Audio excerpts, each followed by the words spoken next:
ಎಐಗೆ ಹುಲಿ ಕತೆ ಅಂತ ಕೊಟ್ಟೆ, ತಕ್ಷಣ ಹುಲಿಯ ನೆರಳು ಅಂತ ಕೊಟ್ಟೆ. ಸರಿಪಡಿಸಿದ್ದಕ್ಕಾಗಿ ಧನ್ಯವಾದಗಳು ಅಂತ ಹೇಳಿ ಮೊದಲ ಸಾಲು ಬಂತು. ಸಮಾಧಾನ ಆಯಿತು, ಎಐಯನ್ನು ಇನ್ನೂ ನಾವು ಸರಿಪಡಿಸಬಹುದು ಅಂತ. ಎಲ್ಲರಿಗೂ ನಮಸ್ಕಾರ. ಈ ಕಾರ್ಯಕ್ರಮದ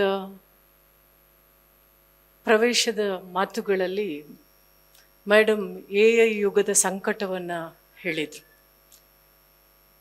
ನಿನ್ನೆ ನಾನು ಕುತೂಹಲಕ್ಕೆ ಕಂಬಾರರ ಹುಲಿಯ ನೆರಳು ಅಂತ ಹೇಳುವ ಕೃತಿಯನ್ನು ಎಐಗೆ ಹುಲಿ ಕತೆ ಅಂತ ಕೊಟ್ಟೆ, ತಕ್ಷಣ ಹುಲಿಯ ನೆರಳು ಅಂತ ಕೊಟ್ಟೆ. ಸರಿಪಡಿಸಿದ್ದಕ್ಕಾಗಿ ಧನ್ಯವಾದಗಳು ಅಂತ ಹೇಳಿ ಮೊದಲ ಸಾಲು ಬಂತು. ಸಮಾಧಾನ ಆಯಿತು, ಎಐಯನ್ನು ಇನ್ನೂ ನಾವು ಸರಿಪಡಿಸಬಹುದು ಅಂತ. ವರ್ತಮಾನದ ಪಠ್ಯಗಳ ಓದು ಹಲವಾರು ವೈರುಧ್ಯಗಳಲ್ಲಿ ನಮ್ಮನ್ನು ಮತ್ತೆ ಮತ್ತೆ ಹಳೆಯ ಪಠ್ಯದ ಓದುವಿಕೆಗೆ ಸಿದ್ಧಗೊಳ್ಳಬೇಕು ಅಂತ ಹೇಳುವಂಥ ಒಂದು ತುರ್ತನ್ನು ನಿರ್ಮಿಸ್ತಾ ಇದೆ. ಹೀಗಾಗಿ 23-25 ವರ್ಷದ ಹಿಂದಿನ ವಿಚಾರ ಸಂಕಿರಣದಲ್ಲಿ ಇದು ಮಂಡನೆಗೊಂಡಂತಹ ಪ್ರಬಂಧಗಳು ಏನಿದೆ, ಸಮಕಾಲೀನ ಸಂದರ್ಭದಲ್ಲಿಯೂ ಕೂಡ ಈ ವಾಗ್ವಾದಕ್ಕೆ ಹಲವಾರು ಆಯಾಮಗಳ ಪ್ರಸ್ತುತತೆ ಇದೆ. ಸಾಮಾಜಿಕವಾಗಿ, ರಾಜಕೀಯವಾಗಿ, ಸಾಂಸ್ಕೃತಿಕವಾಗಿ ಕಂಬಾರರ ನಾಟಕ ಪಠ್ಯ ಒಂದರ್ಥದಲ್ಲಿ ಎಲ್ಲ ಕಾಲಕ್ಕೂ ಕೂಡ ಅದರ ಪ್ರಸ್ತುತತೆಯನ್ನು ವಿಭಿನ್ನ ನೆಲೆಯಲ್ಲಿ ಸಾಧಿಸ್ತಾ ಹೋಗ್ತದೆ. ಆ ನಾಟಕಕ್ಕೆ ಇರುವಂತಹ ಶಕ್ತಿ ಅಂತಹದ್ದು.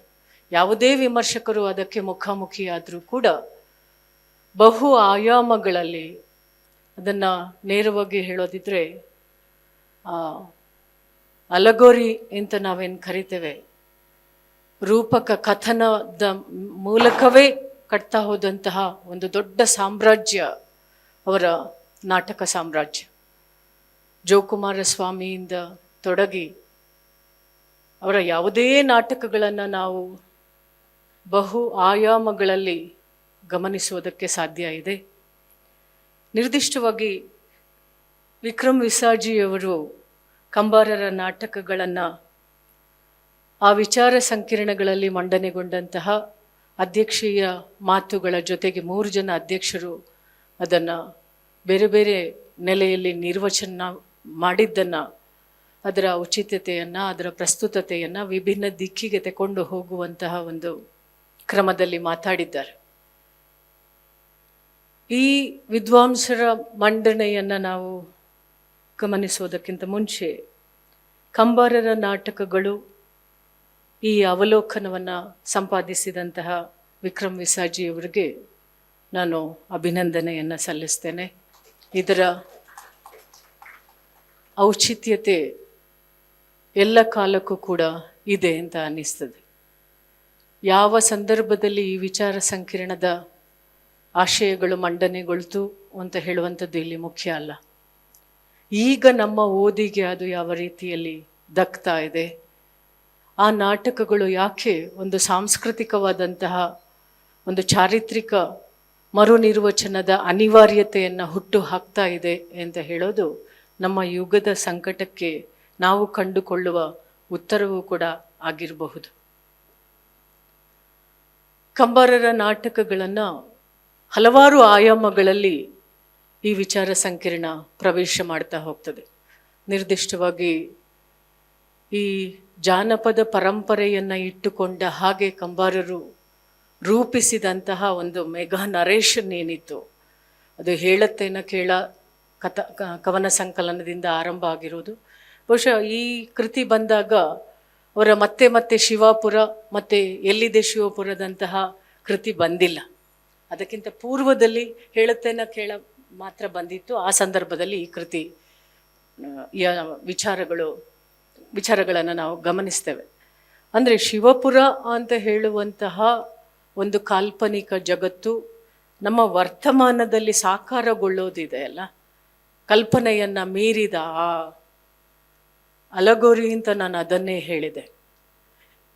ಇರೋದು ಒಂದು, ಅದು ಯಾವುದೇ ನಾಟಕಗಳನ್ನು ನಾವು ತೆಗೆದುಕೊಂಡ್ರು, ವಿಮರ್ಶಕರು ಮಾತಾಡಿದಂತಹ ನಾಟಕಗಳನ್ನು ನಾವು ಗಮನಿಸ್ತಾ ಹೋದರೆ, ನಾಯಿಕತೆ ಇರ್ಬೋದು ಅಥವಾ ಸಂಗ್ಯಾಬಾಳ್ಯ, ಜೋಕುಮಾರಸ್ವಾಮಿ, ಋಷ್ಯಶೃಂಗ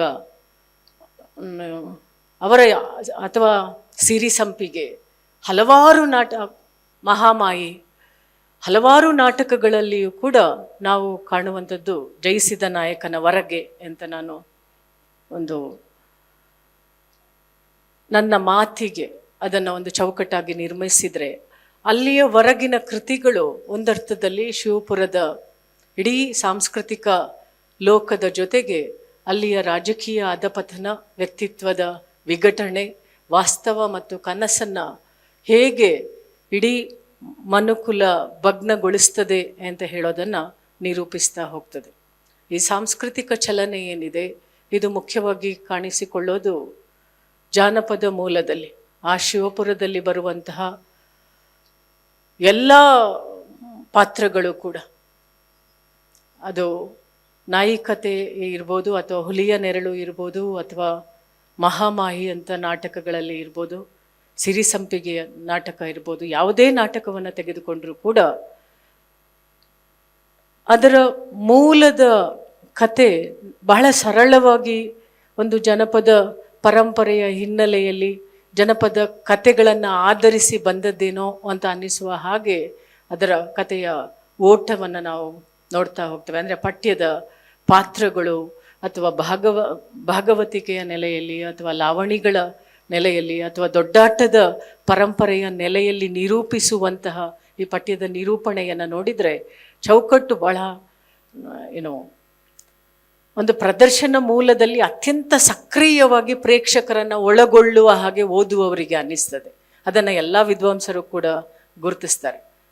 ಸಕ್ರಿಯವಾದಂತಹ ಪಾತ್ರಗಳ ಒಂದು ಸಜೀವ ಒಂದು ಸಾಂಸ್ಕೃತಿಕ ವಿನ್ಯಾಸವನ್ನು ನಾವು ನೋಡಿದರೆ ಬಹಳಷ್ಟು ಅವರ ಪಠ್ಯಗಳು ಇಲ್ಲಿಯ ವಿಮರ್ಶಕರು ಹೇಳುವ ಹಾಗೆ ಅದು ವಸಾಹತು ಅನುಭವಕ್ಕೆ, ಆಧುನಿಕ ಕಾಲದ ಎಲ್ಲ ಸಂಕಟಗಳಿಗೆ ತೆರೆದುಕೊಳ್ತಾ ವ್ಯಕ್ತಿತ್ವದ ವಿಘಟನೆಯನ್ನು ನಿರೂಪಿಸ್ತಾ ಹೋಗ್ತದೆ. ಬಹಳಷ್ಟು ನಾಟಕಗಳು ದುರಂತ ನಾಯಕ ಪಾತ್ರವನ್ನೇ ಒಂದು ಎಸ್ಟಾಬ್ಲಿಷ್ ಮಾಡೋದು ಅಂತ ನಮಗೆ ಕಾಣಿಸ್ತದೆ. ಈ ಒಂದು ಉದಾಹರಣೆಯನ್ನು ನಾನು ಈ ಸಭೆಗೆ ಹೇಳಬೇಕು ಅಂತ ಇದ್ದರೆ, ಜೋಕುಮಾರಸ್ವಾಮಿಯಲ್ಲಿ ಬರುವಂಥ ಗೌಡ ಮತ್ತು ಬಸಣ್ಣ, ಗಿರಿಜೆ, ಈ ಮೂರು ಪಾತ್ರಗಳು ಏನಿದೆ, ಗೌಡ ಒಂದರ್ಥದಲ್ಲಿ ಅವನು ಇಲ್ಲಿಯ ವಿದ್ವಾಂಸರ ಚರ್ಚೆಯ ಹಾಗೆ ಸತ್ಯನಾಥ್ ಅದನ್ನು ಭಾಳ ಚೆನ್ನಾಗಿ, ಅಂದರೆ ಭಾಳ ಒಂದು ನಿರ್ಣಾಯಕವಾದಂತಹ ವಿಮರ್ಶಾತ್ಮಕ ಮಾತುಗಳಲ್ಲಿ ಅದನ್ನು ಮಂಡಿಸ್ತಾ ಹೋಗ್ತಾರೆ. ಶಿವರಾಮ್ ಪಡಿಕಲ್ ಕೂಡ ಅದನ್ನೇ ಅವರ ದೇಸೀಯ ಕಂಬಾರರ ನಾಟಕಗಳ ದೇಸೀಯತೆಯಲ್ಲಿ ಕೂಡ ಗುರುತಿಸ್ತಾರೆ. ಹೇಗೆ ಇಡೀ ವಾಡೆ ಅಥವಾ ಏನು ಜಮೀನ್ದಾರಿ ಪದ್ಧತಿ ಹೇಗಿದೆ, ಗೌಡನ ಮೂಲಕ ಆತನ ಬಂಜರುತನದ ಮೂಲಕ ನಿರಸನಗೊಳ್ತಾ ಹೋದ ಸಂದರ್ಭದಲ್ಲಿ ಈ ಬಸಣ್ಣ ಒಂದು ಫಲವಂತಿಕೆಗೆ ಒಂದು ಸಂಕೇತ ಆಗುವ ಹಾಗೆ ಆತನ ಮತ್ತು ಗಿರಿಜೆಯ ಒಡನಾಟವನ್ನು ಆ ನಾಟಕ ತೆರೆದುಕೊಳ್ತಾ ಹೋಗ್ತದೆ. ನಾಟಕ ನಿರೂಪಿಸುವ ಆ ತೀವ್ರತೆ ಇರುವಂಥದ್ದು ಅದರ ಕಾಮದ ನೆಲೆಯಲ್ಲಿ ಅಲ್ಲ, ಸಂಕೇತಾತ್ಮಕವಾಗಿ ಫಲವತ್ತಿಕೆಗೆ ಕೊಡುವಂತಹ ಒಂದು ಪ್ರಸ್ತುತತೆಯಲ್ಲಿ. ಮಣ್ಣು ಮತ್ತು ಈ ಫಲವತ್ತಿಕೆಯ ಪ್ರಶ್ನೆ ಬಂದಾಗ, ಈ ಫರ್ಟಿಲಿಟಿ ಅಂತ ನಾವೇನು ಕರಿತೇವೆ, ಸೆಕ್ಷುವಾಲಿಟಿಗಿಂತಲೂ ಕಂಬಾರರ ನಾಟಕಗಳಲ್ಲಿ ನಾವು ಕಾಣುವಂಥದ್ದು ಈ ಫರ್ಟಿಲಿಟಿಯನ್ನು.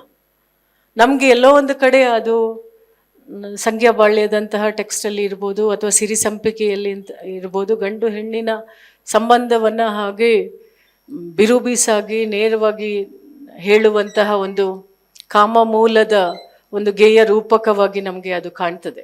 ಆದರೆ ಅದರ ಒಳ ಅರ್ಥ ಇಡೀ ಆಡಳಿತದ ವಿಘಟನೆಯನ್ನು ಹೇಗೆ ನಿರ್ಣಯಗಳೇ ನಿರಸನ ಆಗ್ತದೆ ಅಂತ ಹೇಳೋದನ್ನು ಮತ್ತು ಯಾವುದನ್ನು ವಿರೋಧಿಸ್ತೇವೋ ಅದೇ ಆಗುವಂತಹ ಒಂದು ವಿಪರ್ಯಾಸವನ್ನು, ಅದು ವಸಾಹತುಶಾಹಿ ಇರ್ಬೋದು ಅಥವಾ ವಾಡೆಯ ಜಮೀನ್ದಾರಿ ಅಧಿಕಾರದ ನೆಲೆಯೇ ಇರ್ಬೋದು, ಯಾವುದನ್ನು ಆ ನಾಯಕರು ಪ್ರತಿ ನಾಯಕರು ವಿರೋಧಿಸಲಿಕ್ಕೆ ಹೊರಟರೋ ಕೊನೆಗೆ ಅದೇ ಆಗುವ ಒಂದು ದುರಂತವನ್ನು ನಾವು ಬಹಳಷ್ಟು ಕಂಬಾರರ ನಾಟಕಗಳಲ್ಲಿ ಕಾಣೋದನ್ನು ಈ ಕೃತಿ ನಿರೂಪಿಸ್ತದೆ.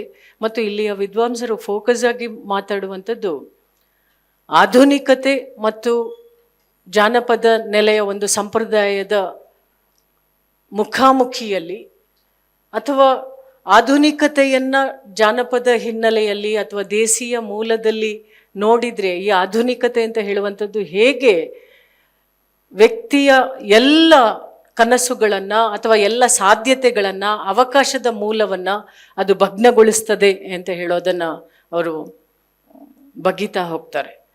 ಯಾವ ಕಾರಣಕ್ಕಾಗಿ ಹೀಗೆ ಆಗ್ತದೆ ಅಂತ ಹೇಳಿದರೆ, ಹೊಸತನ್ನು ಸ್ವೀಕಾರ ಮಾಡುವಾಗ ಹುಟ್ಟುವ ಪ್ರಶ್ನೆ ಏನಿದೆ ಅದನ್ನು ಅಮರ್ ಅವರು ಭಾಳ ಚೆನ್ನಾಗಿ ಹೇಳ್ತಾರೆ. ಚಂದ್ರಶೇಖರ್ ಕಂಬಾರ್ ಅವರ ನಾಟಕಗಳನ್ನು ನಾವು ಒಂದು ಅಖಂಡ ಪ್ರಜ್ಞೆಯಿಂದಲೇ ಗ್ರಹಿಸಬೇಕಾಗ್ತದೆ.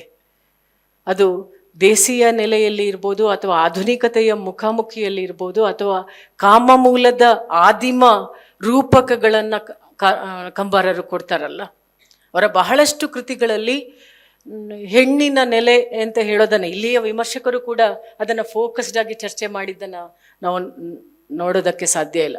ಅವಳೊಂದು ಸಾಧನವಾಗಿ ನಮಗೆ ಅಷ್ಟೇ ಕಾಣ್ತದೆ.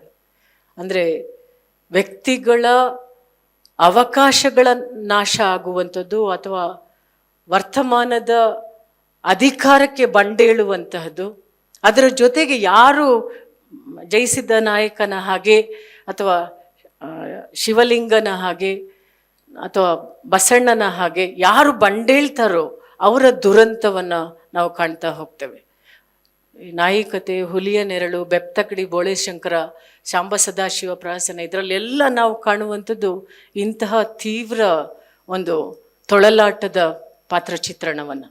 ನಾಟಕಗಳು ರಂಗದಲ್ಲಿ ಸಕ್ರಿಯವಾಗಿ ಕಿವಿ ಅಕ್ಷರ ಹೇಳುವ ಹಾಗೆ ಒಂದು ವಿಭಿನ್ನ ಆಯಾಮದಲ್ಲಿ ಆ ಪ್ರೇಕ್ಷಕರನ್ನು ಹಿಡಿದುಕೊಳ್ಳುವ ಶಕ್ತಿ ಇರುವಂಥದ್ದು ಅದರ ದೇಸಿ ನಿರೂಪಣೆಯ ಕಾರಣಕ್ಕಾಗಿ ಅಥವಾ ರಂಗದ ಮೇಲೆ ಅದರ ಒಂದು ಮರ್ಕ್ಯುರಿಕಲ್ ಎಲಿಮೆಂಟಿನ ಕಾರಣಕ್ಕಾಗಿ. ಒಂದು ಪಾದರಸದ ನೆಲೆಯಲ್ಲಿ ಆ ನಿರೂಪಣೆಗಳು ಗೀಗಿ ಪದ ಇರ್ಬೋದು, ಭಾಗವತರ ಹಾಡುಗಳಲ್ಲಿ ಇರ್ಬೋದು, ಅಥವಾ ಅಲ್ಲಿ ಬರುವ ಪಾತ್ರಗಳೇ ಪರಸ್ಪರ ಒಂದು ಸಂಘರ್ಷದ ಒಂದು ಮೇರು ನೆಲೆಯಲ್ಲಿ ಸಾಧ್ಯತೆಗಳೆಲ್ಲವೂ ನೀರಸನ ಆದಾಗ ಪ್ರತಿಕ್ರಿಯಿಸುವ ಸಂದರ್ಭ ಇರ್ಬೋದು. ಬಹಳಷ್ಟು ಕಂಬಾರರ ನಾಟಕಗಳು ವಿದ್ವಾಂಸರು ಗುರುತಿಸಿದ ಹಾಗೆ ನಾನು ಈಗಾಗಲೇ ಹೇಳಿದೆ, ಈ ಕೃತಿ ಅವರ ಅಖಂಡ ಪ್ರಜ್ಞೆಯ ಅವಿನಾಭಾವವಾಗಿ, ಅಂದರೆ ನಾಟಕಕಾರರ ಅಖಂಡ ಪ್ರಜ್ಞೆಯ ಅವಿನಾಭಾವವಾಗಿ ನಾವು ಗಮನಿಸಬೇಕಾಗಿರುವಂಥದ್ದು ಮತ್ತೆ ಮತ್ತೆ ಶಿವಾಪುರ, ಎಲ್ಲಿದೆ ಶಿವಾಪುರವನ್ನು ಇಟ್ಟುಕೊಂಡ ಹಾಗೆ. ಹೇಳುತ್ತೇನೆ ಕೇಳ ಬಹಳ ಬೇಸಿಕ್ ಆದಂತಹ ಒಂದು ಆಯಾಮದಲ್ಲಿ ಇದಕ್ಕೆ ಒಂದು ಪ್ರವೇಶಿಕೆಯಾಗಿ ಕಾಣ್ತದೆ. ಆದರೆ ಇದರ ಕೊನೆಯ ಈ ಕೃತಿಯನ್ನು ಇಟ್ಟುಕೊಂಡು ಮತ್ತೆ ಮತ್ತೆ ಶಿವಾಪುರ, ಎಲ್ಲಿದೆ ಶಿವಾಪುರವನ್ನು ಓದಿದರೆ ಇದು ಕೊಡುವ ಅರ್ಥದ ಛಾಯೆ ಬಹಳ ಭಿನ್ನವಾಗಿ ನಮಗೆ ಕಾಣಿಸ್ತದೆ. ಇಲ್ಲಿಯ ಈ ಕೃತಿಯ ಎಲ್ಲ ವಿದ್ವಾಂಸರು ಕೂಡ ವಿಭಿನ್ನ ದಿಕ್ಕಿನಲ್ಲಿ, ಅದು ನಾರ್ಸಿಸ್ ಅಂತಹ ನಾಟಕಕ್ಕೆ ಹುಳಿಯಾರವರು, ನಟರಾಜ ಹುಳಿಯಾರವರು ಕಾಮ ಮೂಲದ ನೆಲೆಯಲ್ಲಿ ಈ ಆದಿಮ ರೂಪಕವನ್ನು ಕಂಬಾರರ ಎಲ್ಲ ಕೃತಿಗಳು ಹೇಗೆ ಬಳಸ್ಕೊಳ್ತವೆ ಅಂತ ಹೇಳಿ ಅರ್ಥಪೂರ್ಣವಾದಂತಹ ಕೆಲವು ಒಳನೋಟಗಳನ್ನು ಅವ್ರು ಕೊಡೋದನ್ನು ನಾವು ನೋಡ್ತೇವೆ. ಅಂದರೆ ಒಂದು ಆಯ್ಕೆಗಳು ಹೇಗೆ ನಿರ್ಣಾಮ ಆಗ್ತಾ ಹೋಗುತ್ತೆ.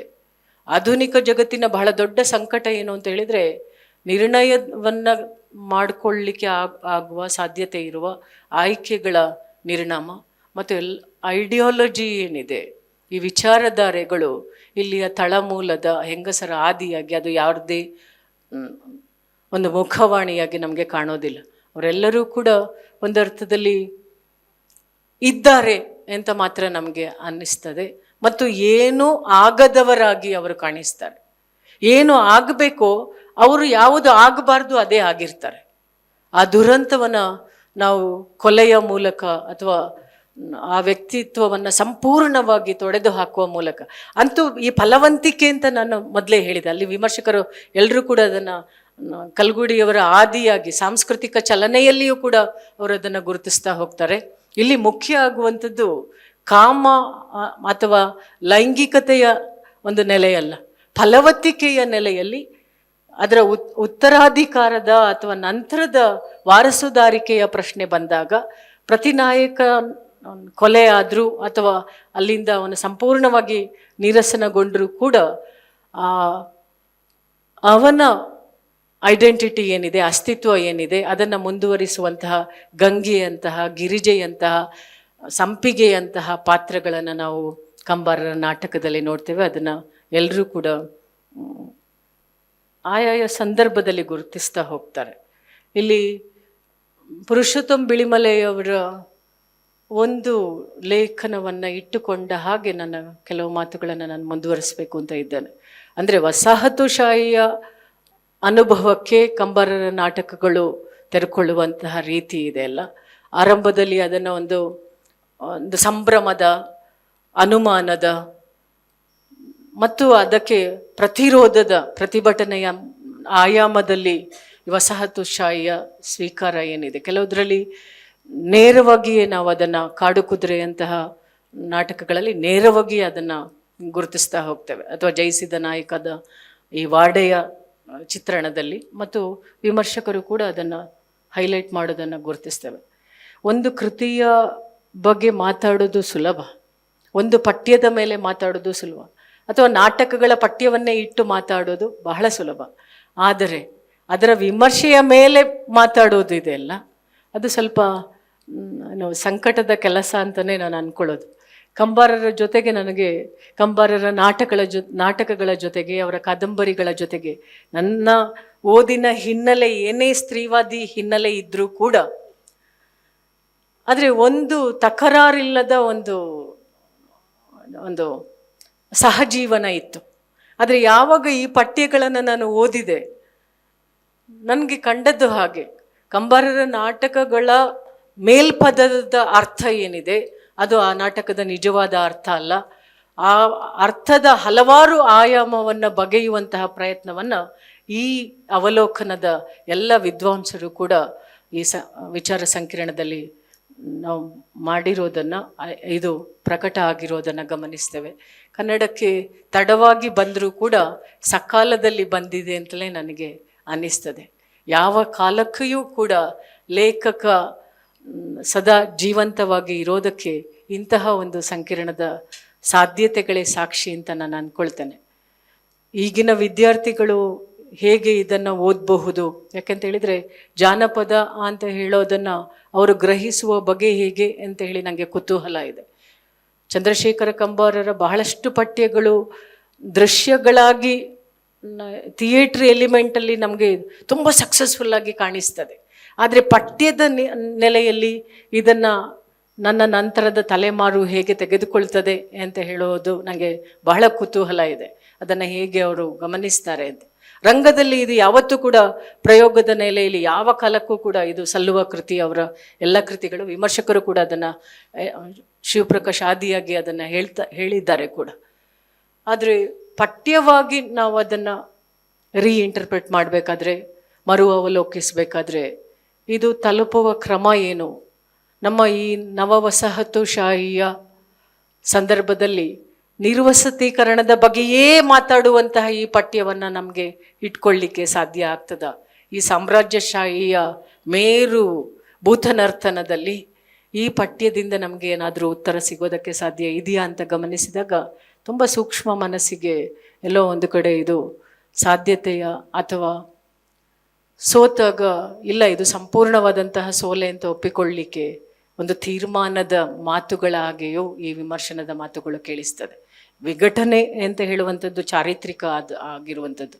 ಯಾವುದೇ ಹೊಸತು ಬರೋದಕ್ಕೂ ಕೂಡ ಹಳೆದರ ವಿಘಟನೆ ಅಥವಾ ನಾಶ ಅಥವಾ ಅದರ ಪುನರ್ ರಚನೆ ಅಂತ ಹೇಳುವಂಥದ್ದು ಅನಿವಾರ್ಯ ಆಗ್ತದೆ. ಆದರೆ ಎಲ್ಲ ಸಂದರ್ಭದಲ್ಲಿಯೂ ನಿರ್ದಿಷ್ಟವಾಗಿ ಹೆಣ್ಣು ಮತ್ತು ಮಣ್ಣಿನ ಸಂದರ್ಭದಲ್ಲಿ ಕಂಬಾರರ ಮೂಲಭೂತವಾದಂತಹ ತೀರ್ಮಾನಗಳು ಅದರ ಮೇಲೇ ನಿಂತಿರ್ತದೆ. ಒಂದು ಹೆಣ್ಣನ್ನು ಪರಿಭಾವಿಸುವ ಅವಳು ಕಮಾಡಿಟಿ ಆದಾಗ, ಬಳಸಿಕೊಳ್ಳಬಹುದಾದ ಒಂದಾದಾಗ, ವ್ಯಕ್ತಿಯಾಗದೆ ಬಳಸ್ಕೊಳ್ಬಹುದಾದ ಒಂದು ಸಾಧ್ಯತೆ ಆದಾಗ, ಫಲವತ್ತಿಕೆಗೆ ಮಾತ್ರ ಭಾಳ ಸೇಫರ್ ಝೋನ್ ಅಂತ ನಮಗೆ ಅನ್ಸೋದೇನು ಅಂತ ಹೇಳಿದರೆ ಫೆಟಾಲಿಟಿಗೆ ಕೊಡುವಂತಹ ಒತ್ತು ಮತ್ತು ಮಣ್ಣಿನ ಮೂಲಕ್ಕೆ ಅಲ್ಲಿ ಯಾವಾಗ ಸಿಡಿದೇಳುವಂತಹ ಪ್ರತಿಭಟನೆಯ ಧೋರಣೆಗಳು ನಮಗೆ ಇಲ್ಲಿ ಮುಖ್ಯವಾಗಿ ಕಾಣುವಂಥದ್ದು ಅಧಿಕಾರದ ನಿರಸನ, ವಾಡೆಯ ದೇಸಾಯಿಗಳ ಏನು ಬಂಜರುತನದಲ್ಲಿ ಇದೆ ಅಂತ ನನಗೆ ಅನ್ನಿಸ್ತದೆ. ಆ ನಾಟಕಗಳು ಕೂಡ ಅದನ್ನು ಹಾಗೆ ನಿರೂಪಿಸ್ತದೆ. ಹೀಗಾಗಿ ಎಲ್ಲ ಕಾಲಕ್ಕೂ ಕೂಡ ಒಂದರ್ಥದಲ್ಲಿ ಈ ಪ್ರಶ್ನೆಗಳನ್ನು ಅದು ಉಳಿಸ್ತದೆ. ಈ ಭಗ್ನ ವ್ಯಕ್ತಿತ್ವವನ್ನು ಕಾಪಾಡುವ ಸಾಧ್ಯತೆಗಳ ಅವಕಾಶಗಳೇ ಇಲ್ಲದ ಹಾಗೆ, ಆಯ್ಕೆಗಳೇ ಇಲ್ಲದೆ ಇರುವ ಹಾಗೆ ವರ್ತಮಾನದ ವಾಗ್ವಾದಗಳು ನಮ್ಮನ್ನು ಮತ್ತೆ ಮತ್ತೆ ಆವರಿಸ್ಕೊಳ್ತಾ ಇದ್ದಾಗ ಸಾಹಿತ್ಯವನ್ನು ಓದೋದಕ್ಕೆ ಒಂದು ಹೊಸ ದಾರಿಗಳನ್ನು ನಾವು ಕಂಡುಕೊಳ್ಬೇಕಾಗ್ತದೇನೋ ಅಂತ ಅನಿಸಿದೆ ನನಗೆ.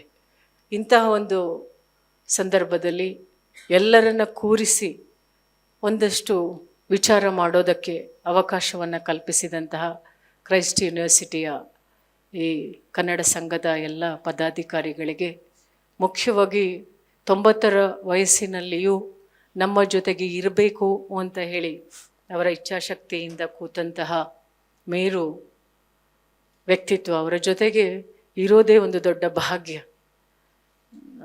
ಅಂಥ ಭಾಗ್ಯವನ್ನು ಜಯಶ್ರೀ ಮೇಡಮ್ ಅವರು ಮತ್ತು ಸರ್ ನಮಗೆಲ್ಲರಿಗೂ ಕೂಡ, ಕಂಬಾರ್ ಸರ್ ನಮಗೆ ಕಲ್ಪಿಸಿಕೊಟ್ಟಿದ್ದಾರೆ.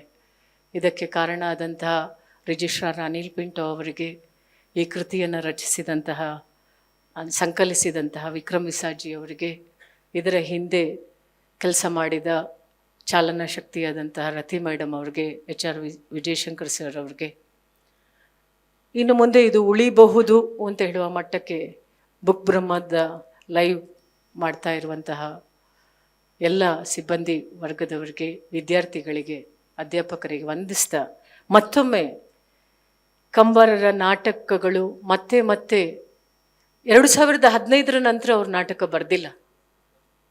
15 ಬರೆದಿದ್ದಾರ? 2015 ಓಕೆ, ಬಹುಶಃ ನಾನು 2015 ನಾನು ಗಮನಿಸಿ 2015ರವರೆಗಿನ ನಾಟಕಗಳನ್ನು ನಾನು ತಗೊಂಡಿದ್ದೇನೆ. ಈ ನಾಟಕಗಳ ಪ್ರಸ್ತುತತೆ ಏನಿದೆ ಅದು ಎಲ್ಲ ಕಾಲದಲ್ಲಿಯೂ ಇದೆ. ಶಿವಪುರ ಅಂತ ಹೇಳುವಂಥದ್ದು ಹೊರಗಿಲ್ಲ, ಅದು ಜಾನಪದ ಲೋಕದ ಒಳಗೆಯೂ ಇಲ್ಲ. ಶಿವಪುರ ಇರುವಂಥದ್ದು ನಮ್ಮ ಒಳಗೆ, ನಮ್ಮ ಸಮಾಜದಲ್ಲಿ, ನಮ್ಮ ವರ್ತಮಾನದಲ್ಲಿ. ಅಂತಹ ಒಂದು ವರ್ತಮಾನಕ್ಕೆ ಮುಖಾಮುಖಿಯನ್ನು ಕಲ್ಪಿಸಿದಂತಹ ಈ ಅವಕಾಶಕ್ಕೆ ನಿಮಗೆಲ್ಲರಿಗೂ ವಂದಿಸ್ತಾ ನನ್ನ ಮಾತನ್ನು ಮುಗಿಸ್ತೇನೆ. ನಮಸ್ಕಾರ.